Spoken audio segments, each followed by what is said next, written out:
Friends, welcome back to a new video. ഇന്ന് എത്തിയിട്ടുള്ളത് ഒരു സന്തോഷ വാർത്തയായിട്ട് തന്നെയാണ്. ഇപ്പൊ ബാക്ക് ടു ബാക്ക് ഇപ്പോൾ ലാസ്റ്റ് വീക്ക് നമുക്ക് CHSL നോട്ടിഫിക്കേഷൻ വന്നിട്ടുണ്ടായിരുന്നു. അതിനു മുമ്പ് SSC JEE വന്നിട്ടുണ്ടായിരുന്നു. ഇപ്പൊ റെയിൽവേയുടെ RRBയുടെ RPFിലെ സബ് ഇൻസ്പെക്ടറും അതേപോലെ കോൺസ്റ്റബിൾ പോസ്റ്റിലേക്കുള്ള നോട്ടിഫിക്കേഷൻസ് ഇതാ പുറത്തു വന്നിട്ടുണ്ട്. ഏകദേശം 4600-ലധികം വേക്കൻസിയാണ് ഇപ്പോൾ എന്ത് വന്നിട്ടുള്ളത്, നോട്ടിഫിക്കേഷൻ ആയിട്ട് വന്നിട്ടുള്ളത്. നിങ്ങൾക്ക് കാണാൻ പറ്റും. ഏതൊരു നമ്മുടെ 21 RRB സോണുകളുണ്ട്. അതിൽ എവിടെ വേണമെങ്കിൽ കയറിയിട്ട് നിങ്ങൾക്ക് അപ്ലൈ ചെയ്യാവുന്നതാണ്. അപ്ലൈ ചെയ്യാനുള്ള ഡേറ്റും കാര്യങ്ങളും നോക്കിയേ. അപ്ലിക്കേഷൻ വന്നിട്ടുള്ളത് 15/4. ഇന്നാണ് അപ്ലിക്കേഷൻ നോട്ടിഫിക്കേഷൻ റിലീസ് ആയിട്ടുള്ളത്. 15/4/2024 അപ്ലൈ ചെയ്യാനുള്ള അവസാന തീയതിയായിട്ട് പറയുന്നത് എത്രയാണ് നോക്കിയേ, 14/5/2024. മെയ് 14 വരെ നിങ്ങൾക്ക് എന്ത് ചെയ്യാം, ഇത് അപ്ലൈ ചെയ്യാനുള്ള അവസരമുണ്ട്. അപ്പൊ അധികം ഡിലേ ചെയ്യേണ്ട. നമ്മൾ നേരത്തെ പറഞ്ഞ പോലെ എന്താണ് OBC ക്രൈറ്റീരിയ, OBC ഉള്ളവർക്കൊക്കെ എന്ത് ചെയ്യാം, നേരത്തെ OBC നോൺ ക്രീമി ലെയർ സർട്ടിഫിക്കറ്റും SC/ST റിസർവേഷൻ ഉള്ളവർക്ക് അതിന്റെ സർട്ടിഫിക്കറ്റ് ഒക്കെ നേരത്തെ എടുത്തു വെക്കാം. അത് അപ്ലൈ ചെയ്യുന്ന സമയത്ത് നിങ്ങൾക്ക് എന്തായാലും ആവശ്യം വരും. അപ്പൊ 14 തീയതിയാണ്, മെയ് മാസം 14 തീയതിന് അപ്ലൈ ചെയ്യാനുള്ള അവസാന തീയതി വരുന്നത്. ഒരിക്കലും ഡിലേ ആവരുത്, നേരത്തെ തന്നെ അപ്ലൈ ചെയ്യാം. നമുക്ക് കൂടുതൽ നോട്ടിഫിക്കേഷൻ ഡീറ്റെയിൽസിലേക്ക് പോകാം. ഏകദേശം രണ്ട് കാറ്റഗറി ആയിട്ടാണ് പോസ്റ്റുകൾ വിളിച്ചിട്ടുള്ളത്. ഒന്ന് സബ് ഇൻസ്പെക്ടർ ഉണ്ട്, രണ്ടാമത് എന്താണ് കോൺസ്റ്റബിൾ പോസ്റ്റ് ആണ് വന്നിട്ടുള്ളത്. സബ് ഇൻസ്പെക്ടർ പോസ്റ്റ് നോക്കിയാൽ പേ സ്കെയിൽ ലെവൽ 6 ആണ് സബ് ഇൻസ്പെക്ടർ ആയിട്ട് പറയുന്നത്. ഗ്രാജുവേഷൻ ഡിഗ്രിയാണ് അപ്ലൈ ചെയ്യാനുള്ള ബേസിക് ക്വാളിഫിക്കേഷൻ. ഏതെങ്കിലും ഒരു റെക്കഗ്നൈസ്ഡ് യൂണിവേഴ്സിറ്റിയിൽ നിന്ന് ബിരുദം അല്ലെങ്കിൽ ഡിഗ്രി പാസ്സായിരിക്കണം. ഗ്രാജുവേഷൻ ആണ്.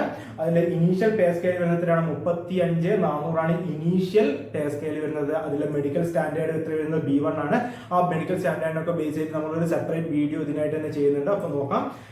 പിന്നെന്താണ് ഏജ് ലിമിറ്റ് വരുന്നത്, ശരിക്കുള്ള SIയുടെ ഏജ് ലിമിറ്റ് വരുന്നത് നമുക്ക് റെയിൽവേക്ക് അറിയാം 20 മുതൽ 25 വയസ്സ് വരെ ആയിരുന്നു. പക്ഷേ കോവിഡ് ഏജ് റിലാക്സേഷൻ വന്നതുകൊണ്ട് 28 വയസ്സ് വരെ ഈ ഇയറിൽ നിങ്ങൾക്ക് അപ്ലൈ ചെയ്യാൻ പറ്റും. SIയിലുള്ള ഏകദേശം വേക്കൻസി പറഞ്ഞാൽ 452 വേക്കൻസിയാണ് SI പോസ്റ്റിനുള്ള വേക്കൻസി ആയിട്ട് പറയുന്നത്. അതേപോലെ കോൺസ്റ്റബിൾ പോസ്റ്റ് നോക്കിയാൽ കോൺസ്റ്റബിളിൽ ലെവൽ 3 പോസ്റ്റ് ആണ്. അതിൽ ബേസിക് ക്വാളിഫിക്കേഷൻ പറയുന്നത് അല്ലെ 10ാം ക്ലാസ് ആണ്. 10th ആണ് ബേസിക് ക്വാളിഫിക്കേഷൻ ആയിട്ട് പറയുന്നത്.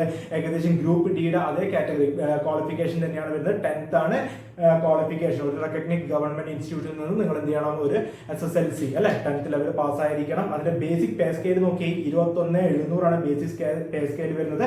മെഡിക്കൽ സ്റ്റാൻഡേർഡ് വ്യത്യാസമൊന്നുമില്ല, എത്രയാണ് B1 തന്നെയാണ് വരുന്നത്. അതേ ഏജ് ലിമിറ്റ് വന്നിട്ടുണ്ടായിരുന്നത് 18 മുതൽ 25 വരെ ആയിരുന്നു. പക്ഷെ ഇപ്പോൾ എന്ത് ചെയ്യുന്നുണ്ട്, ഒരു 3 ഇയർ കോവിഡ് റിലാക്സേഷൻ വന്നിട്ടുണ്ട്. അതിന്റെ ഏജ് ലിമിറ്റ് വരുന്നത് എത്രയാണ്, 28 വയസ്സ് വരെ വന്നിട്ടുണ്ട്. 18 മുതൽ 28 വയസ്സ് വരെയാണ്. പ്ലസ് OBC ആണെങ്കിൽ പ്ലസ് ഒരു 3 കൊല്ലം കൂടി 28, 29, 30, 31 വയസ്സ് വരെ നിങ്ങൾക്ക് അപ്ലൈ ചെയ്യാൻ പറ്റും. SC/ST ആണെങ്കിൽ 33 വയസ്സ് വരെ നിങ്ങൾക്ക് അപ്ലൈ ചെയ്യാൻ പറ്റും. അതിനുള്ള വേക്കൻസി നോക്കിയ വേക്കൻസി വരുന്നത് 4208 വേക്കൻസിയാണ്. ഇപ്പൊ രണ്ട് പോസ്റ്റും കൂടി കമ്പയർ ചെയ്യുന്ന സമയത്ത് നിങ്ങൾക്ക് വരുന്ന വേക്കൻസി ആണ് 4660 വേക്കൻസിയാണ് ടോട്ടൽ വേക്കൻസി ആയിട്ട് പറയുന്നത്. അപ്പൊ ഒട്ടും വൈകണ്ട.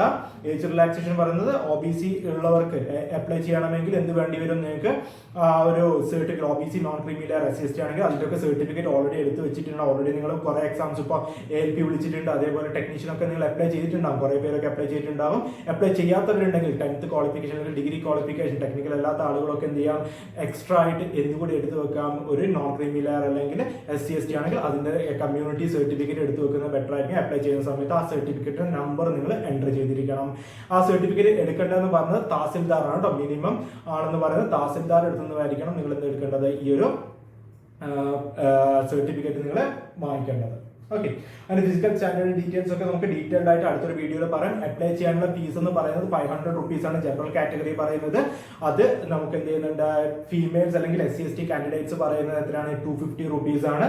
അതിൽ ആഫ്റ്റർ എന്താണ് നമ്മുടെ എക്സാംസ് എഴുതിയിട്ടുണ്ടെങ്കിൽ, എക്സാംസ് എഴുതി കഴിഞ്ഞാൽ നിങ്ങൾക്ക് എന്ത് ചെയ്യുന്നുണ്ട്, 100 രൂപ വെച്ച് ബാക്കി 400 രൂപ നിങ്ങൾ അക്കൗണ്ടിലേക്ക് തന്നെ റീക്രെഡിറ്റ് ചെയ്യുന്നുണ്ട്. ഫീമെയിൽസ് അല്ലെങ്കിൽ SC/ST കാൻഡിഡേറ്റ്സിന് എന്തിന്റെ ആവശ്യമില്ല, ഫുൾ പേയ്മെന്റ്.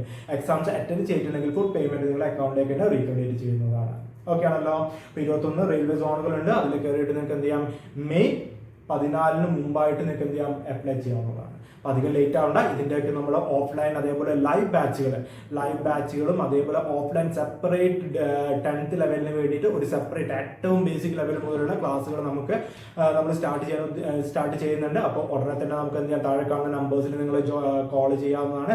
ഈ പ്രിപ്പറേഷൻ അധികം ഡിലേ ആയിട്ടില്ല. പ്രിപ്പറേഷൻ ഇപ്പോഴും തന്നെ നിങ്ങൾ എന്ത് ചെയ്യാം, സ്റ്റാർട്ട് ചെയ്യാം. അധികം ഡിലേ ചെയ്യുന്നൊന്നുമില്ല. പെട്ടെന്ന് തന്നെ എന്ത് ചെയ്യാം, എക്സാമിന് വേണ്ടിയിട്ടുള്ള പ്രിപ്പറേഷൻ സ്റ്റാർട്ട് ചെയ്യാം. നമുക്ക് അതിൽ live batch, offline class classroom ബാച്ചുകളുണ്ട്. അത് നമുക്ക് മെയിൻലി 3 റീജിയൻസിലാണ് നമ്മൾ ക്ലാസ് റൂം കൊടുക്കുന്നത്. കണ്ണൂർ, തൃശ്ശൂർ, പാലക്കാട് റീജിയനിലാണ് നമുക്ക് പൈനിയറിന്റെ ഓഫ്ലൈൻ സെന്റേഴ്സുകൾ അവൈലബിൾ ആയിട്ടുള്ളത്. സോ നേരത്തെ തന്നെ നിങ്ങൾ എന്ത് ചെയ്യാം, കോച്ചിങ്ങിന് താല്പര്യമുള്ളവർ ഡയറക്റ്റ് ആയിട്ട് താഴെ കാണുന്ന നമ്പേഴ്സിൽ കോൺടാക്ട് ചെയ്യാവുന്നതാണ്. ഓക്കെ, അപ്പം ഇതിന്റെ എക്സാം സിലബസ് ഒക്കെ ഓൾറെഡി നിങ്ങൾക്ക് ഏകദേശം ഒരു ധാരണ ഉണ്ടാവും. നമുക്ക് മെയിൻ ആയിട്ട് വരുന്ന 4 ടോപ്പിക്കുകളാണ് പഠിക്കാനുള്ളത്. നമുക്ക് ആപ്റ്റിറ്റ്യൂഡ്, മാത്സ് പഠിക്കാനുണ്ടാവും, റീസണിങ് പഠിക്കാനുണ്ടാവും, GK പഠിക്കാനുണ്ടാവും, ജനറൽ സയൻസ് പഠിക്കാനുണ്ടാവും. ഓക്കെ, അപ്പോൾ ഇത്രയും കാര്യങ്ങളാണ്. കൂടുതൽ ഡീറ്റെയിൽസിന് വേണ്ടിയിട്ട് താഴെ കാണുന്ന നമ്പേഴ്സിൽ നിങ്ങൾക്ക് എന്ത് ചെയ്യാം, കോൺടാക്ട് ചെയ്യാവുന്നതാണ്. എല്ലാവിധ സഹായങ്ങളും നമ്മുടെ ഭാഗത്തു നിന്ന് നിങ്ങൾക്ക് ചെയ്യാവുന്നതാണ്. എന്തെങ്കിലും ഡൗട്ട് ഉണ്ടെങ്കിൽ നിങ്ങൾക്ക് കമന്റ് സെക്ഷനിൽ ചോദിക്കാവുന്നതാണ്. ഉടനെ തന്നെ നമ്മൾ പെട്ടെന്ന് തന്നെ റിപ്ലൈ ചെയ്യാൻ ശ്രമിക്കാം. Okay, thank you.